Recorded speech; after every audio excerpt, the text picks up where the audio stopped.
Ko ko ke ho fonga mo he tala malo e fonua ka mai ngahi tala whatap ko dobe fa whatapua te pa me polo kalaman ka ata mo e whainga maare ko ni ke wha hoka toa i whatala noa ko ia pea mo tom whapaya ko kandidati whika nima wa taha nima aia ko ma polo kalaman ni hono whika walu o ku wa te taitai le rei ke te mo tolu ko toa pe e kainga mo kau mai mo ki maua i he polo kalamani pe pe ke te mo tolu te mo toki whanongoa ai polo kalamani i hao whainga maari e ma loto whiawhia ke o te taitai rei, te tai loto mahawhana ke te mo tolu hono kotoa pe. I he taim te tau pe ko whiawhia ke taitai rei, ai kantiteiti, tom whapaya i he laine pe me i baba, ke whahoko ke ai whatala no ni tom whamaloi tau mau e ahoni pe a malo mo ai ke i whahoko tau kempeini pe mo ngai lahi ko i hono whahoko i te wahenga baba dahanima mo whiawhia ke tom whiawhia ke baba uki he whiawhini. Alo tau mau e whiawhini solo. Koe. Ke whiawpure lulu fokie ni i wawauni. Mei tō hifo e la alo maari au pite ahoni mo wikeni ono kotoa. Ki he tātakai holo e kau kandidati o whai nau campaigni. Koe. Wike lahi au pito en ka te au solo. Na os mahino hope ki he kāinga e kai ke whai ui ha whakataha i whangi whare whakakolo.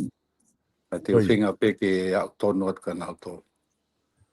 weekend ko e ongo sia mo oni e na e kakato e whangikolo ka matape me toula a oai ki makawe alu Kai. ki utui ka mafo ki a nei afu.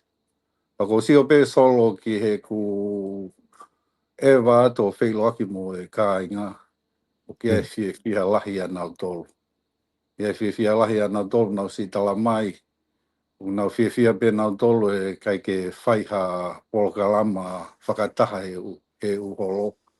O nau Kai. si mahuinga ia ange i kua tonu ange o tala noa hanga tonu mo nau tolu. Ia kau hoki ia ha ngongo fia ka te au solo. E nau Kai. manawa si iha no ta e whai ha e uwhataha. A whai pa loto mamahi hoku ka inga i wawakani ma. Kai. Koe ola koe me he ku aahi.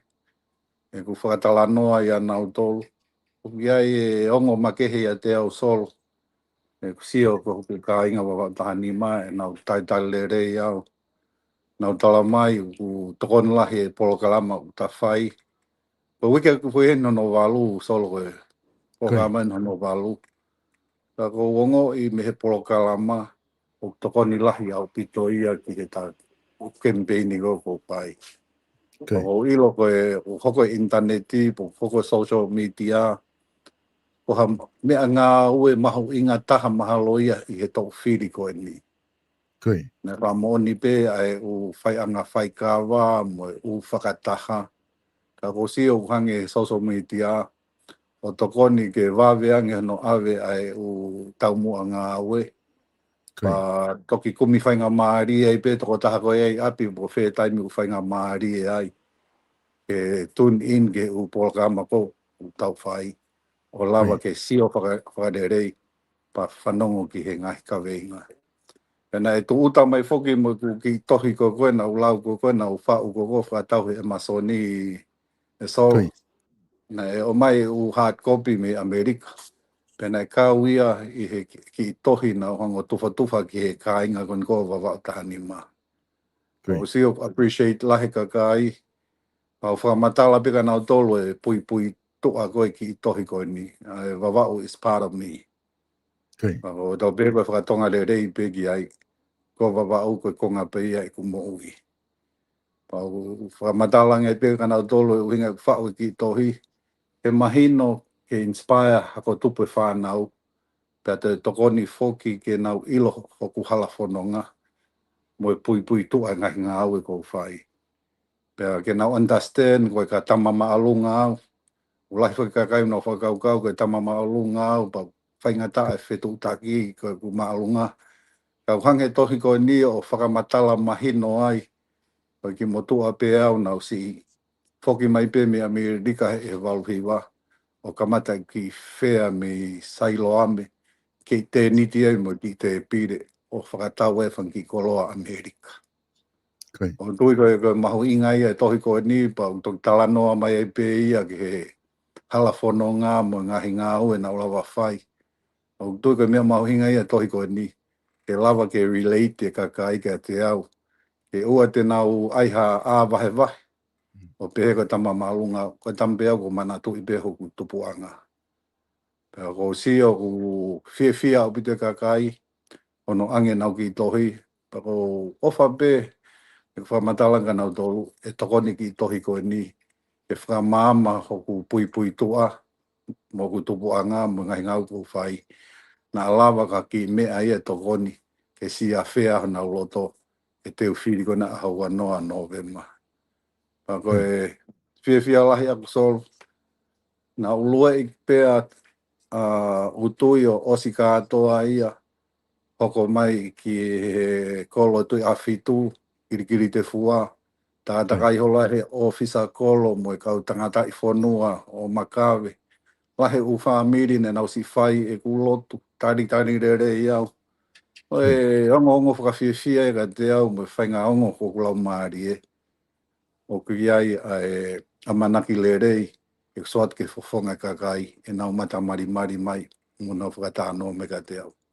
Malo ki ongo pe ia me he lolo, mo e takatakai na e whai, so Kai. i he weekend ni, malo abito. Mahuinga pito ai whatalanoa koe ni kuke whai e tamwha. Te ku tau wakai atu whoki ki he, ke taha pe whoki e ngahi, ulahi apita ngahi mea ngā ue ki he whiri whare area, pe ku avela polo mahi tai nimi hange ko kuke talanoa ki ai, ai social media, te ki wawe ange mo makimo ange hawhainga mea pe, au ke mea kulelei, mo mea koe ke tau fia hai, ka makimo apito ni alu anaia i he ne tuu ko he tai nimi, pa ko ilo koe ke te ke hawhiri ia, mahalo ngawe lahi aki mo wawe pehe e tau wala mai koe ki social media hange koe whiri koe ni ke ngā tai ka koe ke ne lava ia o pehe ke ne tamate ia e ngahi mea ngawe ke he hange koe ahi taha pokia o konga lere ia ki he kau kantite iti taimu te au tonu atai ke ngahi api ko kita pe mo family ko ia koe ke te aha whainga mea te pahele leu holo he tafa aki ko ki tape te tala no hanga don mo ki na tol ko fili fogia to fa ia e na tol he a ho noa ka ko te lava tu te se atu ku te lava pe tala na mata fia mai mo na tala no lele o ku ko tu fa lo to la hia ke te ko e ton fa he campaign ko ni ke fa ko yo o fa ho atu ko i he tu unga ko ia e ton fa ko nga ko si fo ke nga fika ko ho campaign i he campaign ko ni ki mua o ku me no o ko ke peheia o ku na ke sai e fika i he 500 more 500 plus be te lahi au pito ange ai o ku kau ia he fika lele ia ko nga i he ne tu ko ia ka ko o whakaho atu ho ngā ue ku ke whai he campaign ko ni ke campaign ko o si mo fika ko ia o ku o hangi una fuke ke he apito ai ngā ue ku ke whakaho ko ka koe mata i fika ko he iho o campaign ko si don whana es no fo be he ni mangi au tupu ai pesi ko ho mata i fika ko ia.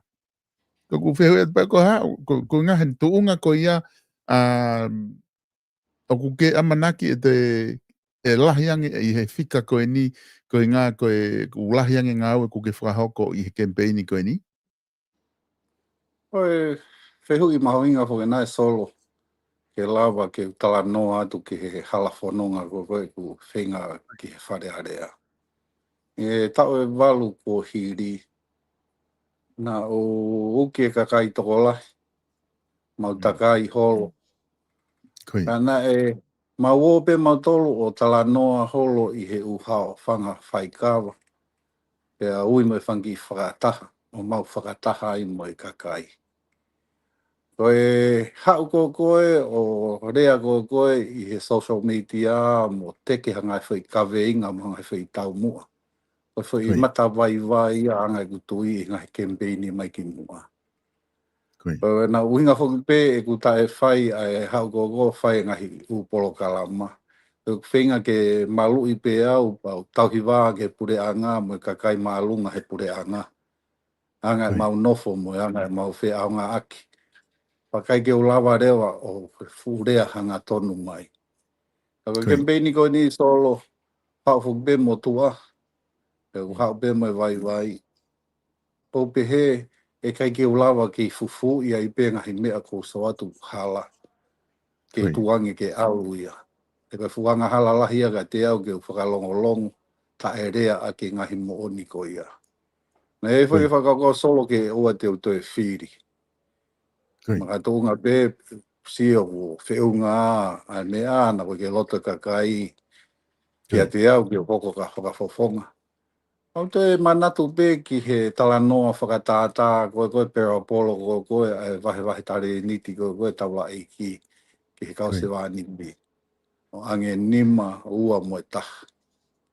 Koe talanoa whuki ia koe ke uhinga e koe lahe mea te mau. Ka ku uhinga ia ki he tui mo ngā au. Pau sio rewa ki hala whono ngā solo, sio ke tau e wau e ku whenga mo kai ke lava. Kau sio pe au ia o ke iai pe u wheiwa ia mo ngahi mono ia neongo kai ku i loto i whare area. Kau kei whakatafe mai pe e kia ngahi mono ia o langa e u kautaha. Ke hoko ke u kautaha la lahi e whonua ke tokoni ki no langa o wawau whaikanomika. Kau whakakau loto rewa ki he tare niti e taha ko koene ange koe ke tama koene alo tangu. Pau pehe loto rewa, whai pau hange koe tama ko ia. E kono ui whak tau tolu ke mamani ko ni solo, koe ke tau ilo tau tolu ke whakangata-ngata e ki, mwene palani ka tau tolu. O mea na usi loto lahi ai, pau pe naku iai peha uhinga. E ua na whaiwhai ange hange koe motu a koe ne ange tahapa alo tanu. Ko o ngoi pe o iai pe uhinga no mai e ki e tare niti ko ni ka te au solo. Pau sio, mo ni pe ia koe ke te whema wau ke alo whare area, he ko si nerei pe a api ia, pa ko slalahe whanau ke tokon me ka te au ke whai e ngahi ngā ue. Ka ko loi ka fuwhaka mala ia lahi ia ka te au mo whamiri ke u whai e sio kita ko ia. E sio pe au o toanga pe ko whamiri. Pa osen ko ia ko ilo pau ko e tare niti u whaka inasia ki iau he eiki ke wala tokoni ki he wahe whonua. Ke wala tokoni ka nau tolu ke whaka maa opo nau ngai whia mau. Pa o tui ko loto lahi whiunga. O loto lahi whiunga pa ku tau lahi hono teu i au. Na alawa ke o alo whakafofonga i le rei nau tolu ke whare area. Ke o pe whare area koe ka whare ia ku whaingofua. Ma whare o ku mawha tuki ai TPT. Pa ko ilo pe ko si ai pe tau kautama o ku helo he ni loto whare area. Pa ko si aha nau ngahi ngoa whakatene. Toki ka mea te tamataha. Elata te tamataha. O ku puakatau te tamataha. Ko ange whake ngahi ngoa whakatene ko ia solo. Mahino ka kautama maalohi nau TPT. E taimi unau tānoa e whare area. Pa ko iai pe whakaamu solo. Ke sio mai kai nako tamato tonu au ke ave ke whare area. Ke lava ave whakarerei ho nau. Ho nau reo. Mo ni pe o mau tokonima. Ni mau wahenga. Ka tau tānoa kohe ika nomi ka solo. Pahange pe koe ngahi tō fola a tupou ono. O whia mau ke whakatau a tāinai. A tongani whakaira nomi ka. O tui ko tare niti umai ka te au, po o whape o whanongo mau ka i ngā wawa utahanima. Ka hatoa e whangi kolo. Po osma teu. Po osma teu i a takai o hao mo malu, mo malohi. Po whanongo pe i he ngahi malanga, po whanongo pe ngahi tālanga. Ko mau lahi taha hoko i he uwahenga. Ko mau i he tolngiau nima noa. Tolu kiulu nima mano kona koe pa anga whakawhare area. I he ngahi whaunga o ku ure i ai. Ngahi whaunga ure wa i ai i he whakafofonga lolotonga. Pa i ai whakafofonga loto ke tuange ke kosirio ke whai hono ore wa i. I ai whakafofonga loto pe ia ke ne puke. Kau ke ilo i pe solo ko pa anga koe mea whakatuta maki. Pa koe mea koe pe volo maalohi monia. Kia tau tolu, tau vai ai. Papau reo te alatu ma a takai, o te lolotonga iai, o te ke fu mālohi. O to a takai, i mea whakaseniti. Pau tui e iai palo pare mai, taimi te sio ai ka pa angalahi pehe. Aino ka kita, o wawa api, iai ngahi whe mau i api. Pai hu mai rewa te woloka kita. Pai pākia fo ofo ke siri ni solo. Pai hu mai rewa ngai whakakau. Pau tau ki tangata pe. Waki tau pe ke whakahalaki ngai kau tamako ia. Pau pe ke ia nau ki ofa ko nau api pe sio praha whainga whaunga mio ia pa anga koe ni. Ke keimonu ia i pe mo nau api. Ke whakalava ngai whe mau koe api.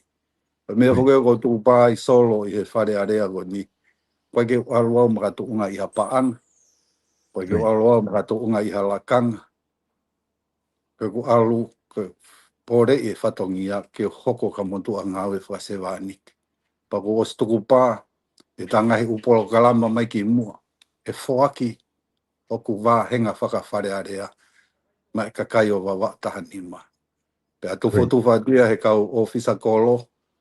Ke whakaiwia ke kau ofisa kolo i ha whaunga ai hawhangi kau taha no i he no maa. Ke whakaiwia ke whangi whamiri ko koko wāhenga o iai nau whea mau viviri. Ako e anga e whakakau sol. Nau whakakau lahi peke mea koe ni. kai ke tu o pore taki ke whatongia. Koe. Neongo e ne whaingata. Kau nofo pe o sio kita ko whamiri.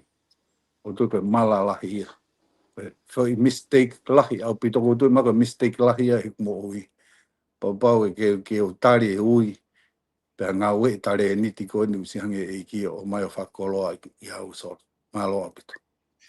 Koe mahino apito ai whamatala ko ke whahoko, pe ko whamalo atu he e lava ke tato e whoki ki he no whamanatu mai ngahi mihe kamata anga, ko ngā whoka ta polokalama koe ni, mo ta polokalama e whenga ke lava hata whoi polokalama wha o se tu si te, ko ngā ke whama opo ki ai e ngahi mea kotoa pe ko lava ke whai ke whakatala noa e tom wha, pe ko ilo i pe, koe ka veinga whaka ekonomika, na e mahulu atu a ngahi kawinga ko ia i he ngahi polokalama ko ta osehanga o whakahoko i he polokalama ko e ni hono walu a ki ni he ahoni ku tai ai.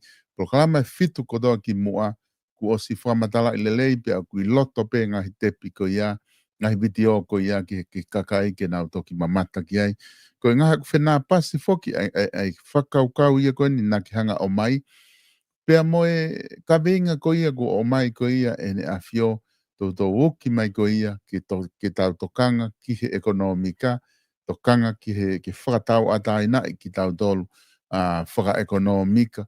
Pea ko tui mahalo o koe ke e aha whaunga ke te lawa whakatau atai na ki tau tolu, kange koe ngahi whaunga ko o mai na tau lele mai ai he tau wha ko o si ko hono tau whipe ai whai hala, pea pule i lele i e paanga e whonua, pea koe hoko atu e ni ke hu atu mo i ki whare area, kua pau ke tau whai hanga hilanga wha ekonomika, kai lava ke whakatupule kina, mo whatau atai na i ki tau tolu, i he ngahi langa wha ekonomika ko ia. Ko ia ko whiawhi ai i he ta e wha maa opo koe ni ko ke wha hoko, hange ko ke talanoa kei he paanga wāhenga e tom wha, paanga whaka wāhenga, oku wai ngahi i campaign ko ni whakahoko koe ni, o whakaukau whake taha kotoa pē, koe pānga wāhenga tolu kilo ni mamano, o ku atu ke wāhenga, o ku inasia e taha kotoa. Ka koe ngahi malanga koe ni o ku whakahoko, i ngahi campaign ke he kehe ku maulava mamata ki ai, o ku iai e ka candidate o ku nau whakahoko, o nea whakahoko mai whakaukau koe ni, o ku iai e whanki i whamiria o whakaofa mo masiva, o ku ose ta uia whāu te kei iau ki a nau tolu ia ha tokoni me he tolu kilu ni mamano. Mi wahe pe ia he, kono tu fuke whakawahe ngai koe ka whupanga la hia ka pati tau pehe ke wahe kakai pe te nau taki tola atu pe fiha. Ka koe ngā ka ngi ala penga i kulupu ia ku maa opo e nau fotudu o maa uia e nau tolu. O si he tauni. Tau ka hau ku whakakaukau e whakafofonga ia ke whaha ai tanke vai. Alu katoa sini o atu ake utanke vai o si ai ka he kai peki fo ke ka kato ka kai ia he vai ngā. Ka ko kusio foki ko ngai whakaukau ko ia ke hanga o ki whamanatu mai paanga vai. Mahino ho vai ngā o e ave ke whakaivia ai whanki kosili o whakakolo. Ke ai vai ngā mea ke no, ko ngā ke osi ko tau e wha, o ku aonga ho vai ngā. Ko ngā ke foki mai o eke mai ka nau tolu, tau kotoa, o ku nai atu e tahakilu, pe a ko ki tau ka hau, ku nau tala mai ko e tahakilu ni mamano, ni ku maulaba o ko ni he, ka mahino ai whakaukau i ke ho wahenga, i he whakaukau ku ke atu ka kato pe ko ho wahenga, ki he ngā he kosilia whakakolo, ke whai hano whakatupu, whai ngā whaunga la whakatupu. Ko ke panga whawahenga, ke ki tā noa mai ngai ai, ko hae whaunga, te ke ngā ue aki i he panga whawahenga, ke ki toki whamanatu mai, ke kai ngā, hek mahu inga peke nau sio ki ai, pe ka ngahi whaunga ko ia, o ku malawa ke a o ke whanki whamiri masiva. Alo solo. Koe panga whahenga whoki, koe panga ku lahi apite palo pare mamu e longo aho mau wahenga ai. Koi. E koe tau lahi o ku mei whai pehe e whakafofo ngā ia. Ono whiri ngahi project e awe siri ni o ngā ue a koe ki ai. Ana whanongo pe lahi loto mamahi e pure whakawahe mo kau ofisa kolo. Okay. Ai kai ke lava ke nau tala noa whalerei mo whakafofonga.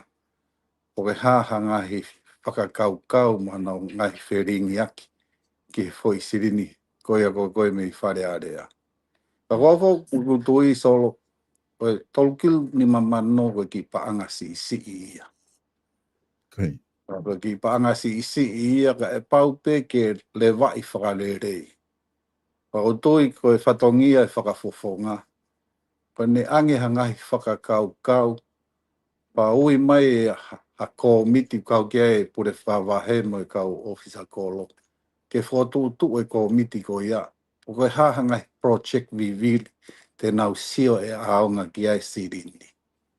Ka ko mo anga whakaukau te o hange peo ki whakaata peka nau tolu. E tolu kilu ni mamano. Pa pau e ai o wahe hono. To ki peseti e hongofulu pe wanoa. Ave ia ke to koni ia ke to le ke reka. Ko hangai fe ma viviri ai. Ave ki peseti hongofulu ki Hawaii po ka penga fe ma uhila. Ave ki peseti hongofulu. Toni ia ke uako mo whana uako mo mea pehe. Ave ki peseti hongofulu.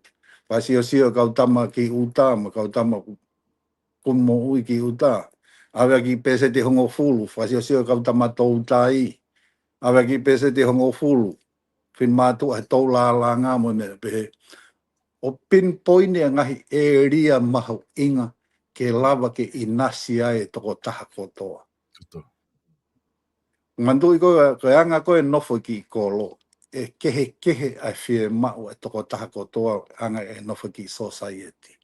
Ko taim ko hiki fu ai pe ko sirinia ai he tange vai pe ai ha apuaka pe ai ha whainga project pe he e lahi rewa launga e koe ke inasi katoa e whamiri. Wanga e whakakau whakapoto mantui te whiri mai e kau pure whawahe me kau office a kolo me ka kai malunga he kolo. Pa te atu peka nau tolha foi concept a whaunga ke wahe he aki. E tokoni peke hulu ako nau hala. Pa te tangutu rewa o tuanga nau whainga maari ke ringi mai nau whakakaukau. O tu e taim koko whai ai wheringi aki ko ia. E mau rewa whi mo oni ko koe ki whia mau ko koe to wahenga. O taim koko whia mau ai whi mo oni ko ia. Pa tu rewa e te whalala ki a nau tolu ke nau rewa i whakarere sirini ko ia. A te noho mea kita ke whakaukau, iai whako mau ap whakakolo i nei afu. Me tau ne walu e apui mo whakaamu o wahenga, ke langa whare whakakolo ai. Nei e pe whaipolo kalama na o stala noa ki ai. E whainga iai whare whakakolo ko ia na si lawa langa ia he tau e whako e ni. Pako usua peo lahi pe ngahi whaunga ia. Kore ki he diaspora, tau kainga tonga koe i muri. Kore at ke World Bank, ADB, mo chaika mo mea na ma peseti me ai. Kore at ke pure anga. Kore at ki ha kau business na wala sponsor mai. Whahingo a te holoia ka nau tolu po ke Digicel Community Building po ha. E where ngai fu kau taha pehea po ke Fiji Airways Community Building. Te nau mai nau tolu peseti hongo fulu pe wanoa pe tolu noa me u businessi. Kai whakahingoa e whare koe ka nau tolu. Paka mea koe nia ko si hoko ia i haa moa o si hoko ia i fisi. Nai ala te u business i o whai e ngahi ngā hui whaka community i he u mlae wā inga, i he u holo, i he u kolo ke kehi mea. Pawha ui e u holo koe ia, whare wā inga koe ia ka nau tolu. Paku iai e ku tui maa lohi solo, koe whare koe ni e langa whakalerei ke lava ke mo ui me ai ai ka kai ko nko fe ia na funky business ki funky whare kai funky whare kosi uru o i e totongi ma pa te whakaivia rewa ka kai ko fe whawa na business ke na ma renni holo funky loki ko i lalo pa pau ia funky loki o lunga pa ai ha office kau office kolo mo pure whakawahe. Pena e fupe utala no ai ko ke ia call center matuunga i sai ko internet ki wawauni na lawa fai hatala noa ki New Zealand pa Australia pa Amerika ngai fu kautahala lahi ko ia ke taiveti mai telefoni ke taria te mau whanau me pe lawa ngā ue atoko ni manoa ki toko te au o tui e lakange nau si nofo ngā ue i wawauni nau si heka waka o atu ki New Zealand pa Australia o si i o tori foi a kauai ko ia ngai whakakau ko sa tau ke tolu kilo ni mamano so ko ki paanga si ka koe mea mahinga taha ia ke whi mahino ake whakafofonga mo ka kai hono kolo po koe hae whi mau viviri koe ke sirini koe ia mahalo ko ki whaka awe pia sol ko ilo koe fu issue lahi eni i he campaigni koe ni pakulahi pe kau whakafofonga ia ko more pe honau se ana tolu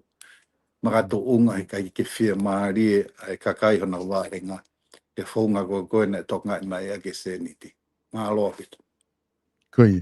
Au ku mahino pito e whamatala ku ke whakahoko whika oki mo paanga whawahenga he koe taha whakia palaparema o ku lava o hake lahi he ange ko whamatala i he campaigni koe ni e he kakai pa koe o hake me he kakai koe o ngahi wāhenga o koe ke pehe ia ko o hake ki mo tolu ko ia ai kau kantiteti kono o hake tonu pehe kakai he kunau tala noa pena tō ke tai fie maari ko ia kunau pousi e nau tai fie maari e social media pe au ku toki whamo o ni pe ia he ngahi campaign ko ni mo whai o mahino ke kakai e whanua o ku iai e palaparema i hono ngāwe a ki koe system ko ni mo ngāwe a ke tai nimi ki he paanga whawahenga. Kone tū koe ke kaha u e tom wha o ku to tonu foki, o koe ni hoku nau malanga i foki, ai paanga koe ni ke whi ngai, ke whai mo mawahe mai be me wharearea ave ia ki ha kosirio, peko ha foi sino mawahe, tau behe peko ha sino mawahe, ke ua te hela ia ai whafofonga i he more holo no taimi i he paanga whawahenga, ke whinga i ke pehe, ripoti mai ki wharearea ke pehe, kai tukuange pe whafofonga ke whai e ngahi ngau wharearea, kai omi pe toko nia ave, ki hea sino mawahe pe ke nau whakahoko ai ki he whakaukau ko ni ho wakai ki ai, o ku whia mau ke taunga unu ki ai, pe ku whia mau pe ia kau ai kau whafonga wharearea ia ke nau ngau e ki pe ai whaunga o ku te lele iange, mo whai to tonu he paanga ko i ngaka lava ke au ai paanga hange ko whamatala ki he ngahi atu masiba ko toa pe. Aloha sol. O ku ua fuke e whaunga ku lere aki he uwa he ngā he tai kini. Whaunga taha ku hange pe he whawhawhonga ia o pure e sirini. Pure i anga whaunga tufa ai. Ki he wāhenga. Pua whaunga rewa taha, ue ka whawhawhonga ia, kuna osfotu e ki kosirio. Ki kosirio whako ia solo o ku kehe au pito ia me u kaunsolo kona koe New Zealand, Amerika mo mea. O ui pe nia koe kosirio po koe kaunsolo. Ka ku lesi sita pe ia i he Society Act. Inga kono whalao i ko koe whanki kosirio koe. Pai pe o lesi sita i he lao kautaha kona koe Society Act.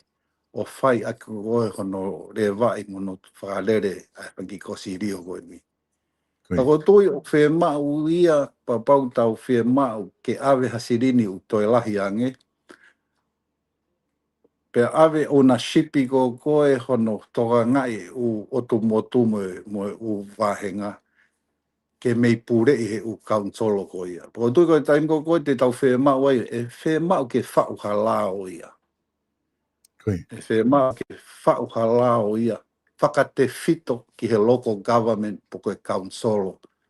O e wheitu uko ia.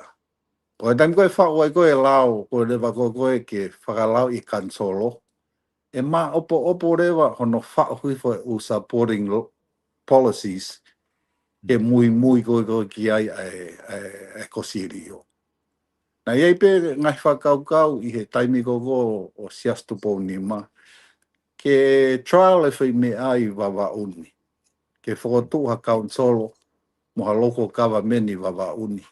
e na e sio pe ta mahe a ko ia o si fu lai fe unga baba ia ke lava pe hange baba o whakalere pe a baba mea pangona kai ke hoko fi whakakau kau ko ia kana o si whai pe hono tāla ngai o na ia Koe. ke whakatoha loko kawa meni baba uni ke lava ke whakaivia ai pa decentralize mai rewa mawhai me kapneti ka owa whai pe kapneti a ngā ue ko toa pe hono whakalere pure hanga mono to e toka ngā e whanki ngā ue whakakolo ko koe e ala whai pe ia he kakai ngā ue ko koe kolo ko ia pue wāhenga ko ia in ko amu whakakau so oku whea mau ke hue kau whakafonga koe ni i Novema o whakaukau i ke nau sio ka whai ngā lao ke whakalau i ai u kaunsolo whakakolo. Koe. U tau sio at whoki ki he fu tofi fiha kona ko o nukalo wha tofi hiwa ko wapa uni u tofi tolu. Koe. O ku fu iki e whanki wāhenga ia ke tofi pehe i. Koe. E papauna ai peha foi kaunsolo pea taha o wapa uni. O anta ko toa ki ai foi wāhenga e tolu. E wawe ange langa whakalaka ia mo langa whaekanomika. Ko taimi ko decentralize e mawhai. Uia te kakai to feel ownership i hono langa e whanua. O pau ke tau invite te kakai o tu tuuranga hi polisi ke nau o ngoi o kunau iaha nau mahu inga ke kau ke langa whanua. O ka pe ato ka kau whahofonga i Novema so o toi sio whalerei ki he ku kaunsolo whakakolo. Nā lava ke whau ha lao, ka lava ke taofi longoa a kona uwhai. Pe lava ke toki mā opo angi. Ka uhinga whoke kei si e awe siri ni ia, koe kei where ke u. Pe asi mo whai te riha ai, asi mo ai noa ia. Hinga ko whai mea e go whe mak ke taofi. Po tu ka whaunga pe ke taofi ai, koe whao ha lao. Ke lava ke whakamā opo ki ai, pa anga tokoni whakawhare area. Pa kutu ka taim ko koe iai halao. E toi confident lewa whare area me pure anga. Ke te ate pa anga ke toi lahi anga. E lava ke te flow le rei anga no whakaivia. Mantu ko tau whinga ke langa whaka ika no mika e whonua. Whe mau e pa anga ke whai ake ai langa whaka no mika. O whe mau e lao ke whai ake langa whaka no mika. Pa kuiai e kakai unau tau mai ka te au solo he ku aahi.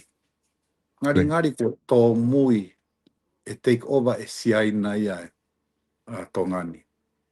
O tanga nau tō, o te tau loto si i, e wei ke kau e kau siaina ia e whau lao. O tau tōlu tonga ia, o tau ke i mau e whainga maari e ke tau whau e lao e whare area. O whakatatau ki tau whia mau. So it's not too late. Tau pe tau tōlu, iei pe aunga e kau siaina. Kau i ke tō mui ke whakamā opo whanua ia. O ke tō mui ke whau halao ia ke whakamā opo ke whanua. Ke lava ke toe whakaivia e tau kakai. O inga utanoa beni solo ke whaka lotolahi e kakai. O ke iai pe hope ia e end of the tanolo. Mo ni asi mālohe asi kau tamako ni pa asi mai mo pa angala. Ka taim ko koe iai ha kau whakafofonga le rei. Te nau lawa whakamā opo le re whanua i he ngahi whia mau whakaikanomika. Ke teke ake kakaitonga. Pahange pe ku whaalau ki wawa uni. Koe matapā whaingo fua taha ia ki tongani whakalukfua ke ririwa ke ikanomika whanua. Ko whaatanoa mai pe sola tangai whaatalanoa mai koe. Ko whaatalatu koe second gateway ke whakatupa anga koe i tongani. Ka koe mo oni solo. Koe matapā whika ulaki eni. Whaka ikanomika ki takmamata. Paka gateway mālohi taha pea wawa uni whakatakmamata. Kene whakatawhi maka kai to e tō lahianga. Paka paanga to e lahiangi. Mea pango. U tau nofo pe mo e whakaofo ofa ko ia. Pahange pe ko lau. Lotonga tau pe a misi nia i waka. Misin pe e taha ku si loto e pure anga mo whare area ke whakamoui. E whoto upe misini a ko o tau pe ke whakamatamata le rei pe. Pe toanga pe haa. E o ato ha kau whakafofonga o tari ui ke tō wholofola. Pe au wha pe ko e tari ko e tō wholofola. O ato mea mo oni. Kai toko e atu lai pepa pe mo atu whāwai e tau kotoa. Kai sio matu ia. Koe ke ia whakalaka whai ka no mika ia so. Malo. Maria pito ai whakatala noa ku ke whahakoto. Whapaka me mo oni whokia. Ku tau, taime tau hanu, ki he kau sea ina hanu he ha, hanu atu he nau, wharere mea pe. Ka o seangi ko ia, o te keiki a halao ia ke whakapasi, ko lao ai kau sea ina. Ko lao pe ia, kau whakafofonga a tau tolu na tau whiriki area. Na tau longoa amai he ho vale pe ko ahu ate foi lao ia ki whare area, ke whakangofua kau sea ina, ke nau mai o tō ngou e mo tō kawa, mo mea. Na koe pa ko via kau sea ina ke tau whihi aga nau tolu mo mea. Ko tau kau whau lao, ko ka kai na mo whiri ki whare area, ko nau tolu na nau whau lao ko ia. Ko pari o hanga whakamanatu mai e tō wha. Ke manaki he kakai o kai ke tō mui. Koe ke more a manaki. Ne ongo ko kāpui he kakai koe ni e ngai business lahi. I he tau whanua. Ko te ke more a manaki he koe mea koto. Tau manatu pok tau whaki whare area. Mai he kakai whare area. Ai e mea koto a pe puti ki he. Ai ki he lao. Ai o ai mea koto a pe ai ki he mea whakalao. Fotu atu hao. Ha hono ui e mainga mea whakalao koe whare area. Koe ngā ke aonga i taimi uku ke whai ha mea koe ai e lao ki ai. He koe lao o pure. Koe lao ten tataki ki tau tōru au ke kau investment mo i mea kotoa.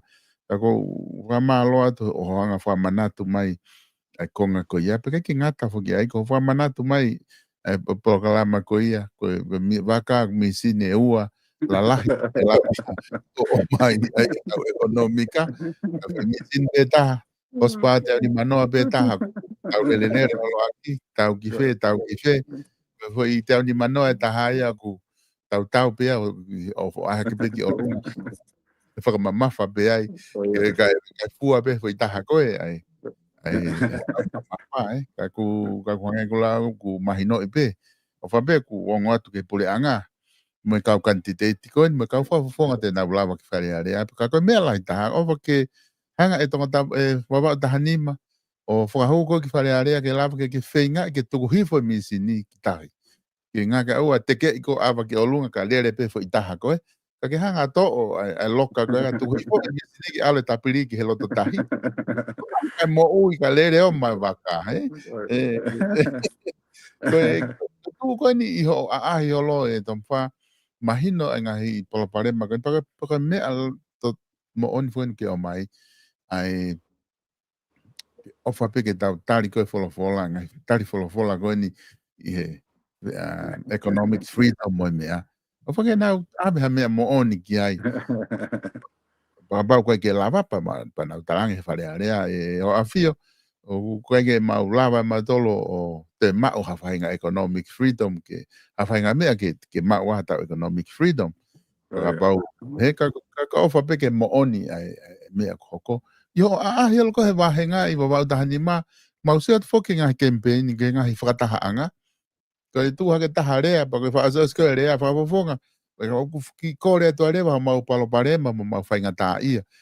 Kako ngako, a hilo koe ki he wahenga, o kuahanga i whia mau viviri, ai kakai whakafo i tui tui, o kunau si, te nau whia whiang whina toke nau talatu. Koe ke te whanonga maha taha ia, ko nau tolu pe mo koe. Ko ngā hawhainga whia mau viviri, ai kakai, o kunau whakaofa, mo tu hausia he wahenga, ku ke au ki ai. O ku kai ke whaka fu whakatau ngai nā ngai whia mau pehe o ku lama ke nau whakahoko atu ka te koe ka huki whare area pa ke mana tui mo e ngai whia mau koe ke ngāwe ki ai. Ia, koe mahuinga pukia e te aahi tō taha sol. Koi. O tui, koe mantu koku wheho lufi pēnā fo. Ma pau te asi tō lahi atu, e toi iri whia ki wha miria koe ia he tāno hanga tonu mai. E mō vete pe koe tala noa ko ia e whiawhi pe ko ia. Ko ia. Koi. Taimi pe ala tu toko taha ai, o te hange rewa malu'i e tala noa ko whai mo nau tolu. Koi. In a safe environment, mantuka te whenga eni ke lava ke whai ha tala noa whakalere. Koi. Ke nau ongo i pe u malu taimi nau tala noa mai koe ka kita. Mako mea koe nau loto lahi ai ke whai approach ko ia.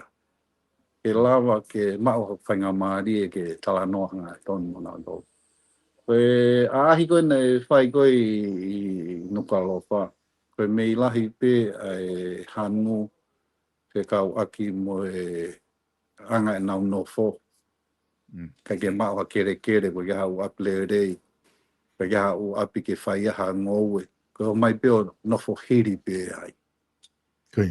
Iai pe nau lau ki he paanga whakawā he ngari ngalo nau tolu ia. Tano pugen ke kau kakai koe nuku wāhinga nofo tonga tapu. Pako talanga nau tolu o kumo oniko toa pe mea au nau tala noa mai ki ai. E wiai ngai whia maa papapa na o ki ai koe o koe whenga ako koe o ngā ue. Mo whia maa upe ke konsita nau tolu ia. I he taimi u whai ai hano tala noa ia e pāanga whakawāhenga. Po koe pāanga koe na koe e ku wāhenga ko o whakakoe ma nau tolu. Ke lava pe ke konsita pe nau tolu ke whakakau nau tolu ai. Whakalukfua ta tau pe tonga tapu kai tau te whito ki wawa. Ne lahi si tō ngā whinma tua ne nau hanu mai ka te au. Pe kau aki mo ki kau taha no nau si no me ai. Kau taha koe koe South Pacific Business Development. Ka koe is a microfinance. Paka tau mua scheme ia ke whakaivia whinma tua. Ke nawange o no. I he whainga whaunga koe ke iaha mea malu ia. Ka ku seti pe ku lupu.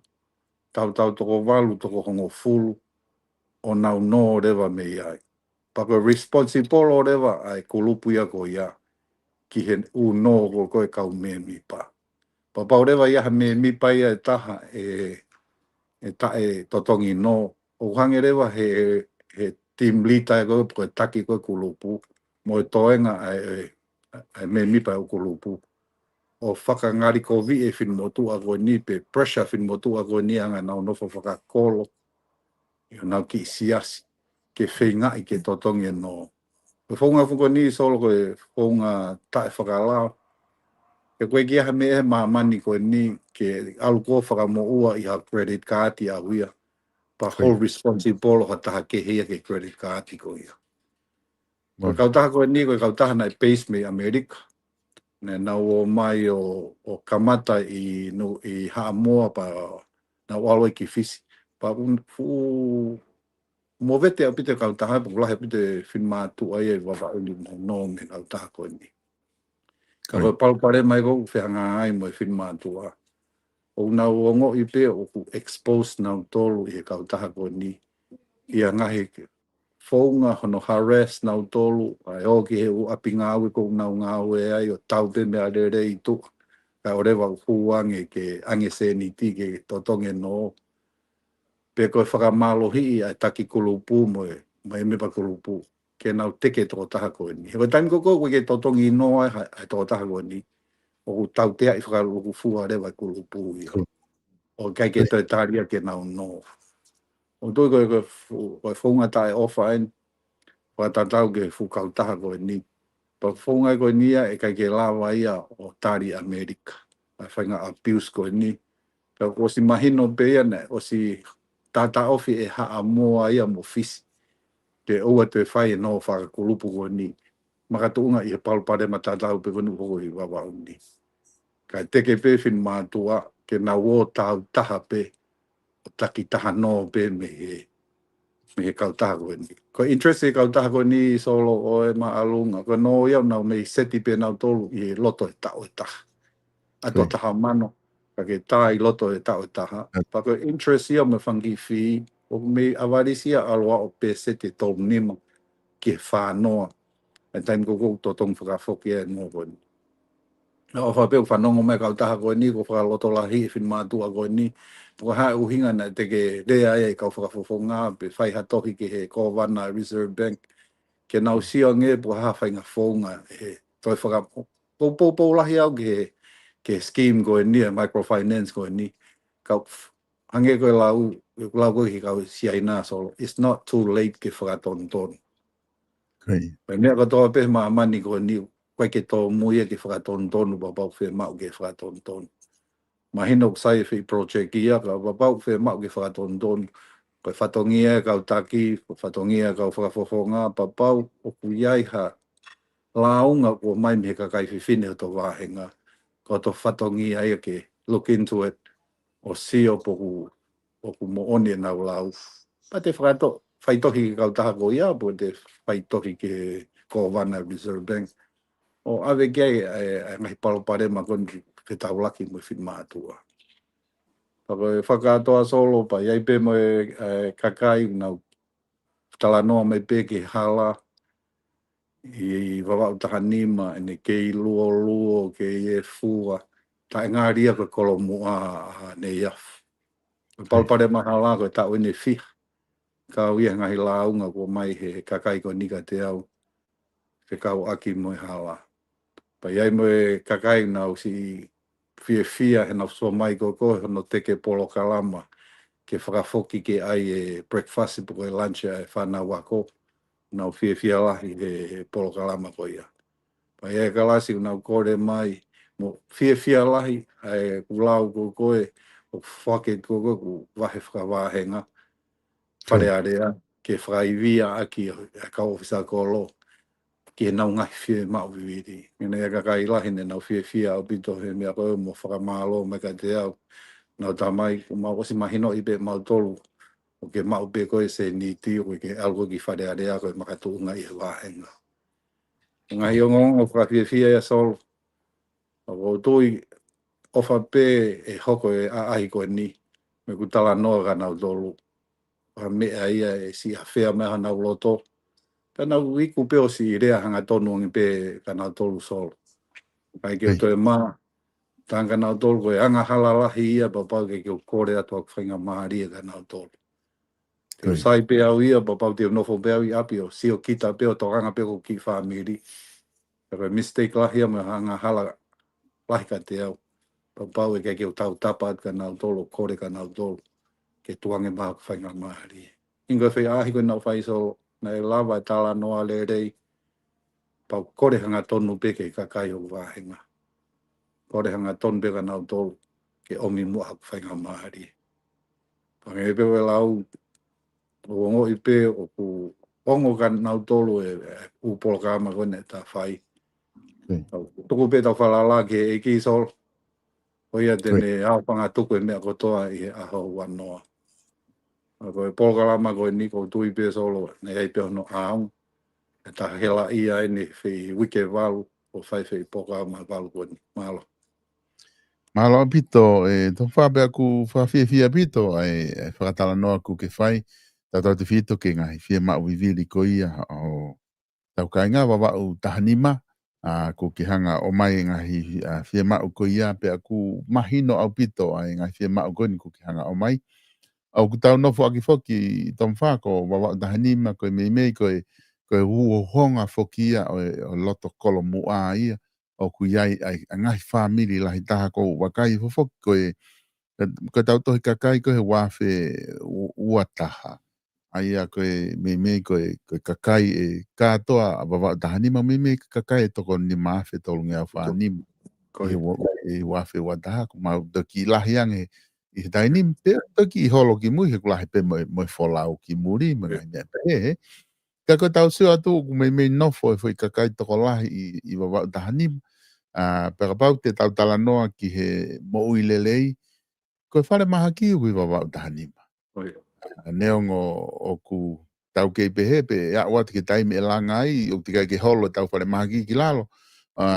Me hene tu he tainimi o hola whahi foi, ha whainga mo fuike, pe koe ha, ka au tui i wawau tahanima tau whare maha ki. Ka pau te tau tala noa ki he mahu inga e ako, koe ngahi korisi lahi i wawau O kuna tu mo na tolu wa tahani. Ai au ku me taki mu a foki ngā toa ngā mea ko ai. Pa ko whakakau atu foki ki he whi lau ko ni te ke whakahoko.